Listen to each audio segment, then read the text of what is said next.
Good morning বাপের ছেলে, কেমন আছেন আপনি? মেরে না লাঠিটা মাথায় ফাটো, মাথা ফাটিয়ে দেবো একদম। ও বাবা, লাঠিটা কামড়াচ্ছে। কাকা এটা খাবি? কোথায় উঠছিস? সেটা দুষ্টুমি বুদ্ধি না, দুষ্টুমি বুদ্ধি। নামো এখানে নামো। এই যে সেরুর বিছানা এটা, নাম। চলে এসো এখানে, চলে এসো গদিতে চলে এসো।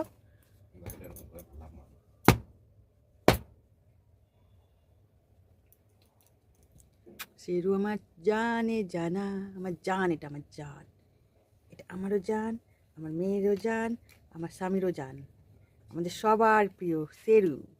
আমাদের বাড়িতে ছোট্ট সদস্য, সব থেকে ছোট সদস্য সেরু। মেয়ের জন্য ক্যাডবেরি আনলে সেরুর জন্য আনতে হবে, তাই তো সেরু? আচ্ছা, আমি আজকে দিদি উঠুক, দিদিকে বলে দেবো, দাঁড়া। গুড মর্নিং করে দিক তাকা। সেরু ক্যামেরাই তাকাবে না, এরকম শয়তান।